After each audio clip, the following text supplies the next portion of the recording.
Seja muito bem-vindo ao nosso canal de estudos bíblicos. Começamos hoje uma nova série, onde nós estudaremos os livros de Jeremias, Lamentações, Ezequiel e Daniel. E hoje nós começaremos com Jeremias. Importante você ter em mãos a sua Bíblia, pois leremos algumas passagens importantes como base do nosso estudo. E importante também nós pedirmos a orientação de Deus para que Ele nos dirija no estudo. E eu convido você para orar comigo nesse momento. Senhor Deus, nós te agradecemos a oportunidade de estudar a Tua Palavra. Queremos te pedir que Tu nos orientes para que possamos compreender a Tua mensagem para nós e que Tu nos ajudes a colocar em prática aquilo que vermos aprender.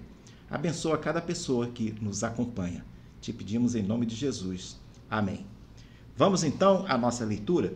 Nós leremos dois grupos de versículos. O primeiro se encontra em Jeremias, capítulo 1, verso 4 ao 10. E o segundo bloco, Jeremias, capítulo 32, versos 31 a 35. Esse primeiro bloco de Jeremias 1, capítulo 1, verso 4 a 10, é o chamado do profeta Jeremias. Lemos o seguinte: A palavra do Senhor veio a mim, dizendo: Antes de formá-lo no ventre materno, eu já o conhecia. E antes de você nascer, eu o consagrei e constituí profeta às nações. Então eu disse: Ah, Senhor Deus, eis que não sei falar, porque não passo de uma criança. Mas o Senhor me disse: Não diga não passo de uma criança, porque todos a quem eu enviar, você irá, e tudo o que eu lhe ordenar, você falará.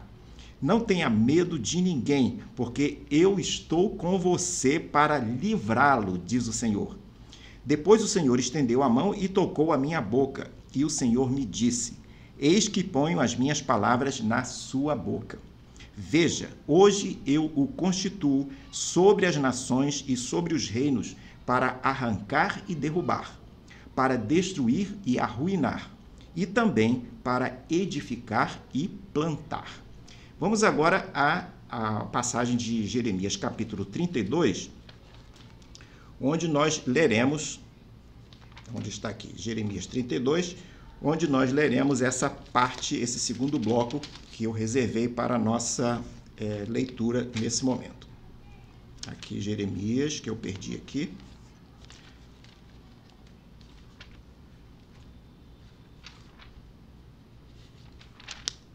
Aqui. Jeremias, capítulo 32, versos 31 a 35. Diz o seguinte: Porque esta cidade, desde o dia em que a construíram até o dia de hoje, tem servido para provocar a minha ira e o meu furor. Deus, através de Jeremias, está falando sobre Jerusalém. Por isso vou removê-la da minha presença, por causa de toda a maldade que os filhos de Israel e os filhos de Judá fizeram, para me provocarem a ira deles, os seus reis, as suas autoridades, os seus sacerdotes e os seus profetas, bem como o povo de Judá e os moradores de Jerusalém. Eles me viraram as costas e não o rosto. E embora eu os ensinasse sempre de novo, eles não quiseram ouvir para receber a advertência. Pelo contrário, puseram as suas abominações no templo, que se chama pelo meu nome, para o profanarem. Edificaram os altos de Baal, que estão no vale de Ben-Rinom, para queimarem os seus filhos e as suas filhas em sacrifício a Moloque, algo que nunca lhes ordenei, nem me passou pela mente que fizessem tal abominação para levarem Judá a pecar. Após a morte de Salomão, a nação de Israel foi dividida em dois reinos. Um que ficava ao norte, de nome Israel, capital Samaria, e outro que ficou ao sul, capital Jerusalém, o nome Judá. O primeiro reino ficou com 10 tribos, Israel, e o segundo reino ao sul, Judá, com 2 tribos. A sequência de reis que se segue em cada um desses reinos se alterna entre reis bons e reis ruins. No ano de 721 a.C., Samaria cai sob o domínio dos assírios. Nessa data, o reino de Israel do norte acaba desaparecendo e o reino de Judá continua seguindo. A carreira profética de Jeremias abrangeu os reinados dos 5 últimos reis de Judá. Josias, que era um rei bom, depois vem Jeoacás, Jeoaquim, Joaquim e Zedequias. Quando lemos sobre as sucessões dos reis de Judá no período de Jeremias, pode-se observar o caos e a confusão daquela época, uma vez que 4 dos 5 reis tiveram reinados curtos. Nessa época, o povo de Judá havia se afastado dos caminhos do Senhor de uma maneira muito reprovável, conforme lemos ainda há pouco. No ano de 606 a.C., Judá é atacada e sucumbe ao domínio da Babilônia. A política de dominação deles era levar os mais talentosos da população conquistada para ficarem exilados lá na Babilônia. E é o que vai acontecer aqui. Na prática, o exílio do povo judeu acabou com o período da monarquia dos israelitas. 7 décadas depois, o povo voltaria do exílio na Babilônia, mas Israel seguiria sempre dominado por alguma potência estrangeira, como os medos, os persas, os macedônios e os romanos. Após os romanos, outras potências seguiram dominando Israel ao longo dos anos. E somente no século XX, em 1948, é que a nação de Israel voltou a ter soberania plena sobre seu próprio território. No todo, o ministério de Jeremias durou mais de 40 anos. Começou no 13º ano do reinado de Josias e continuou por um período não especificado, além da queda de Jerusalém. No próximo quadro, você pode ver um diagrama onde eu mostro algumas datas importantes desse período e podemos ver também os profetas que atuaram tanto no Reino do Norte, em Israel, quanto no Reino do Sul, em Judá. Então, à esquerda, você tem uma primeira data, que é 930. Então, esse ano, 930 a.C., é o ano que houve essa divisão do reino, ficando, então, o Reino de Israel ao norte e o Reino de Judá ao sul. Outra data importante que aparece nesse diagrama é o ano de 722, que é quando ocorreu a queda de Samaria, que nós mencionamos. A terceira data importante que nós podemos identificar é o ano de 606, que é a queda de Jerusalém. E há também o ano de 586, muito pertinho aí do 606, que é o início do exílio do povo judeu que foi levado lá para a Babilônia. Vemos aqui também os nomes dos profetas, tanto dos profetas que atuaram em Israel quanto em Judá. Então, ao norte de Israel, temos o Elias, o Eliseu, Jonas, Amós e Oséias. E ao sul, nós vamos encontrar no reino de Judá os profetas Obadias, Joel, Isaías, Miqueias, Naum, Jeremias, que é o personagem do nosso estudo. Vamos encontrar também Zacarias, Daniel e Ezequiel. Daniel e Ezequiel também estão envolvidos nessa questão do exílio, são contemporâneos de Jeremias. E, finalmente, Ageu e Malaquias. Malaquias, o último profeta, que atuou pouco antes, 400 anos antes de começar o Novo Testamento. No próximo quadro, vemos que a rebeldia de Judá é chave para entendermos o livro de Jeremias. As reformas religiosas e administrativas feitas por Josias, rei de Judá, o primeiro daqueles 5 que eu mencionei, que ocorreu antes da invasão da Babilônia, essa reforma, ou as reformas, elas não conseguiram mudar o comportamento reprovável da população em geral. Não foi por falta de esforço de Josias ou pelo zelo daquele rei. Nenhum rei antes dele, ou mesmo depois dele, fez tanto para livrar a terra dos seus lugares de adoração aos ídolos, conforme registrado em 2 Reis, capítulo 23, 25.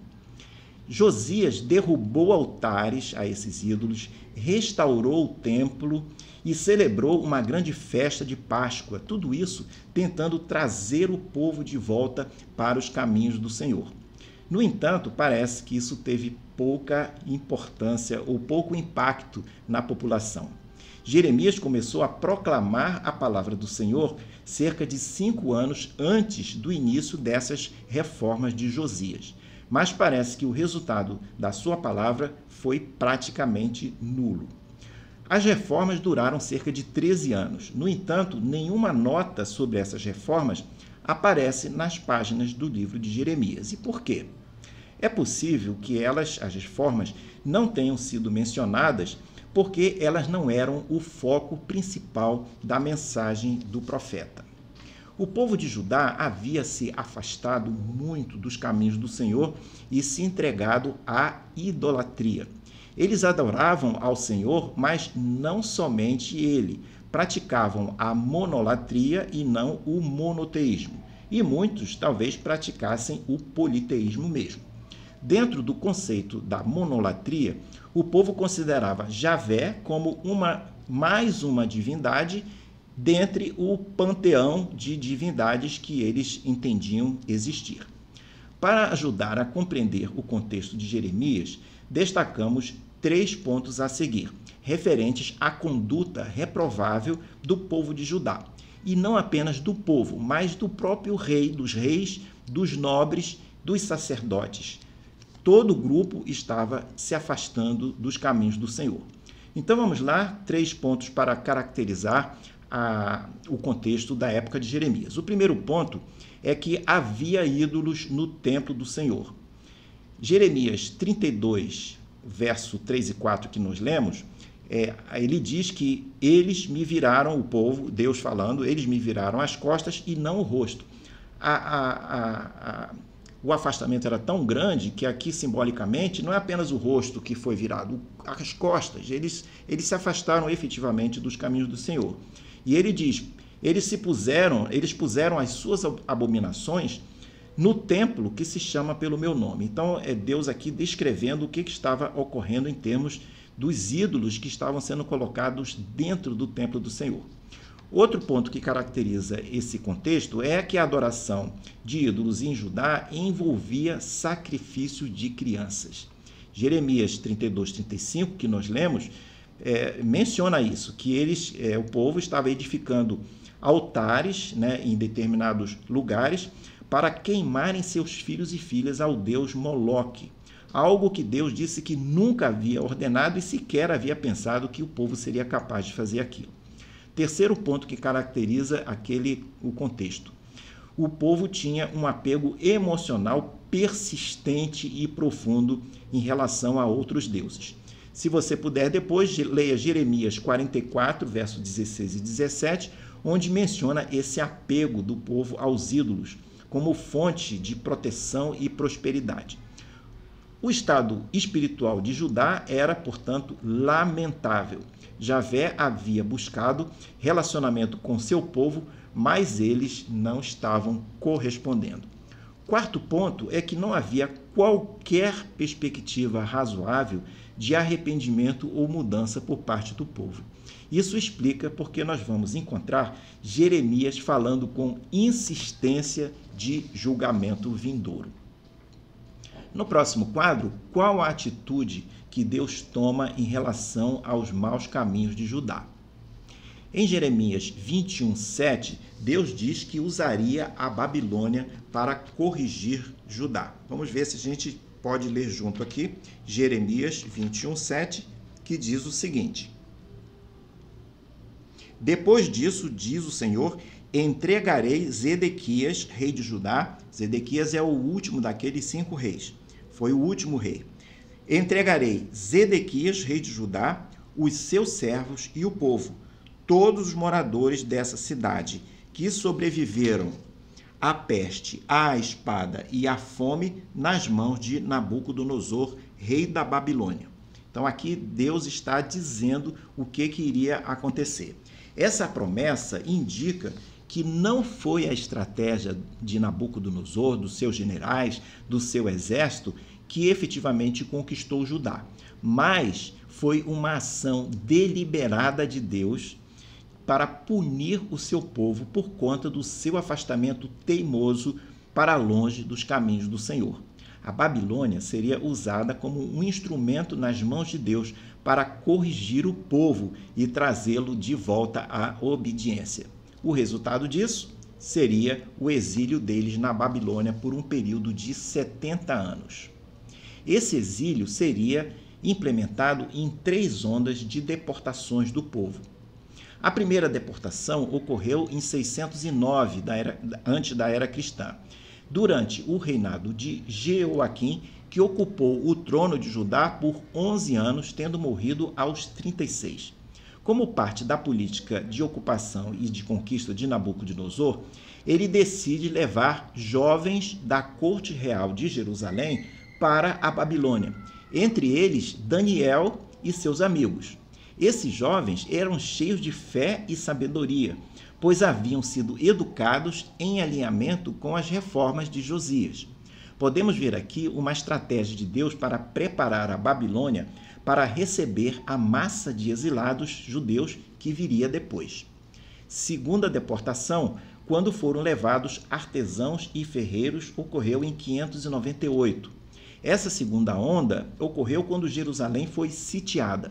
Nesse sítio, o rei Joaquim se rendeu voluntariamente ou foi capturado por Nabucodonosor. O reinado de Joaquim havia durado 3 meses apenas. Nessa segunda deportação, o alvo principal foi levar para a Babilônia artesãos e ferreiros. E ocorre também que o profeta Ezequiel acabou sendo levado junto. Uma vez na Babilônia, coube a esses exilados construírem moradias e comunidades para os judeus que viriam na terceira leva. Nesse período, Jeremias se comunicava com os exilados através de cartas, dando instruções, dando incentivo, falando de encorajamento e de esperança. Isso você pode ver em Jeremias 29, do verso 4 a 14. A terceira deportação ocorreu em 586, após uma nova rebelião no reino de Judá. Essa revolta levou os babilônios a destruírem Jerusalém e o Templo de Salomão. Próximo quadro, o desafio que Jeremias recebeu. Há quem diga que nenhum profeta teve uma missão mais dura, mais difícil do que Jeremias. O motivo é que lhe coube proclamar as palavras do Senhor durante o período de destruição de Judá e Jerusalém. Para transmitir a mensagem de Deus, ele foi rejeitado, foi desprezado, foi maltratado, mas suas profecias se cumpriram todas. O chamado de Jeremias ocorreu quando Deus falou com ele e disse que o havia escolhido como profeta. Jeremias se sentia muito novo para essa missão, mas Deus garantiu que estaria sempre com ele e lhe daria as palavras certas. Deus avisou também a Jeremias que o povo seria rebelde e iria rejeitar sua mensagem, mas Deus lhe daria força para enfrentar toda a oposição e perseguição sem que ele desistisse, sem que Jeremias desistisse. Deus ordenou que ele não se casasse e nem formasse família, porque as crianças nascidas naquela época não teriam futuro. Ele também, Jeremias, não participaria de festas e nem iria a funerais. Isso seria como um sinal de Deus, mostrando que o Senhor havia abandonado o seu próprio povo por conta das muitas transgressões deles. Jeremias viveu tempos caóticos, mas Deus prometeu proteger a vida dele. A vida de Jeremias também foi muito solitária. Por causa de sua mensagem de castigo e destruição, ele foi considerado um traidor que estava tentando desmoralizar o povo. Foi preso várias vezes por suas pregações, foi maltratado e algumas pessoas até tentaram matá-lo. Decididamente, Jeremias viveu em tempos caóticos, mas no meio desse sofrimento todo, Deus protegeu a vida dele. Por causa dos seus muitos sofrimentos, Jeremias ficava muito triste e às vezes deprimido. Em certa ocasião, ele chegou a querer morrer, mas continuou confiando no Senhor e Deus lhe deu forças para seguir. No próximo quadro, vemos 4 características principais do chamado do profeta Jeremias. A primeira característica é que o chamado estava ligado a uma missão. Qual foi a missão de Jeremias? Nós lemos lá em Jeremias 1, no verso 9 e 10, e lemos aqui de novo, ele dizia, na sua convocação, Deus disse a Jeremias: veja, hoje eu o constituo sobre as nações e sobre os reinos, para arrancar e derrubar, para destruir e arruinar, e para edificar e plantar. Qual o significado de arrancar, derrubar, destruir? Qual o entendimento sobre isso? Os comentaristas bíblicos entendem que eles teriam a ver, essas expressões teriam a ver com desmontar uma cultura e uma sociedade usando o poder da palavra e também implantar uma nova esperança. E foi isso que Jeremias fez. Apesar de seu ministério ser o de proclamar, suas palavras significariam exílio e quebra de cultura e quebra de sociedade. Significariam também destruição de cidades e derrubada de reis, mas significariam ainda o plantio de uma nova esperança. Deus não poderia realizar seu julgamento sobre Judá sem que seu mensageiro explicasse o que estaria para acontecer, bem como explicasse os motivos e anunciasse as oportunidades de evitar a catástrofe. Isso mostra que Deus sempre anuncia a salvação antes de executar sua justiça. Por isso, Jeremias foi chamado para ser o seu profeta. Deus sempre dá chances às pessoas. Segunda característica da chamada de Jeremias é que ele teria que ter uma blindagem interna. O público de Jeremias seria hostil, mas sua mensagem teria que continuar até o fim. Ele não poderia nem desistir e nem morrer. Sua chamada requeriria que ele fosse fortalecido. Lá em Jeremias 1:19, nós vemos algo sobre isso. Quando nós lemos aqui no verso 19. Eles lutarão contra você. Deus falando a Jeremias. Eles, as pessoas do povo, né? Os povos, a massa em geral e os sacerdotes e etc. Eles lutarão contra você, mas não conseguirão derrotá-lo, porque eu estou com você para livrá-lo, diz o Senhor. Embora seja justamente chamado de profeta chorão, também devemos entender que Jeremias era uma pessoa muito resiliente. Ele precisou ser duro e forte em sua mensagem. Entregou ano após ano a mensagem, sempre sob grande pressão. Quando estava abatido e queria falar e queria parar, o Senhor o encorajava, o Senhor aparecia. Jeremias sabia que cada vez que falasse estaria em apuros. Deve ter pensado muitas vezes em ficar calado, pois isso o manteria longe dos problemas. A blindagem de Jeremias seria baseada na sua fé e na sua confiança na revelação e na proteção de Deus, e não em seus méritos pessoais. Terceira característica da chamada de Jeremias é que seu ministério exigiria restrições pessoais. Jeremias não poderia interceder por Judá. Essa restrição teria algum significado? Qual o motivo para ela? O motivo é que o julgamento de Deus entrara em uma rota irreversível. Mas por que o julgamento de Deus teria chegado a esse ponto? Em que condições Deus demonstra sua ira de forma irreversível? Jeremias não poderia interceder nem por Judá e nem por Jerusalém, pois o Senhor já havia tomado uma decisão e já possuía um plano que era, naquele momento, irreversível. Essa restrição revela que o julgamento vindouro estava, portanto, num curso irrevogável. Quarta característica da chamada: Jeremias não deveria ter nem esposa e nem filhos. A vida pessoal e as famílias dos profetas, muitas vezes, representavam parte das mensagens que eles precisavam entregar. E aqui foi um desses casos. O texto aponta que se Jeremias tivesse família, ela simplesmente seria destroçada. Impedi-lo de ter uma família foi uma forma de Deus proteger o profeta. Essa restrição nos aponta para a gravidade da época. No próximo e último quadro, chegamos à nossa conclusão quando fazemos uma breve comparação dos tempos de Jeremias e dos tempos atuais. A conduta do povo de Judá era de rebeldia e desobediência a Deus. É isso que nós o tempo todo estamos vendo nas leituras que fizemos. Vimos que eles eram idólatras, indo até o ponto de sacrificar crianças ao deus Moloque. Não cultivavam a verdade e seguiam falsos profetas. Parece que cultivavam a mentira. Não ouviram as advertências de Jeremias e de outros homens de Deus que lhe chamavam ao arrependimento e à conversão. Reis e príncipes não tinham compromisso em buscar a justiça.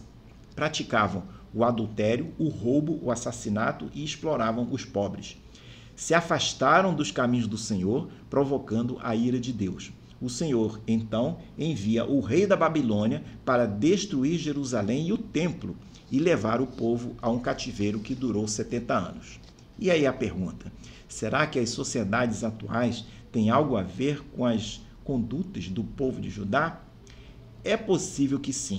E aqui identificamos 3 tendências ou semelhanças. A primeira, a tendência de se afastar de Deus e de seus mandamentos, buscando outros ídolos, como o dinheiro, o poder e o prazer pessoal. Segunda semelhança, a falta de arrependimento e de humildade diante de Deus, confiando na própria força e na própria suposta sabedoria. Terceira semelhança, a indiferença e a resistência em ouvir a voz de Deus e dos seus mensageiros, que alertam sobre as consequências do pecado e da injustiça. Apesar desses itens que caracterizam um afastamento de Deus, podemos encontrar algumas diferenças positivas que podem nos trazer alento e esperança de um mundo melhor nos nossos dias. Uma primeira diferença é considerar a diversidade cultural e religiosa das sociedades atuais, ou seja, o mal não está concentrado em um único lugar ou em um único povo. Uma segunda diferença é que a graça e a misericórdia de Deus, reveladas em Jesus Cristo, oferecem salvação e perdão a todos os que nele creem, independentemente de sua origem ou de sua condição. E uma terceira e última diferença a destacar é que a presença e ação do Espírito Santo na igreja e no mundo convence do pecado, da justiça e do juízo e capacita os cristãos a viverem uma vida íntegra e frutífera. Ficamos hoje por aqui, espero que você tenha gostado desse estudo, lembre de falar dele para os seus amigos, enviando o link do estudo para que eles também possam nos acompanhar. No próximo quadro, você pode ver o panorama de todos os estudos que estão sendo previstos nesse trimestre, cobrindo os livros de Jeremias, Lamentações, Ezequiel e Daniel. Deixo com você um grande abraço e espero vê-lo numa próxima oportunidade.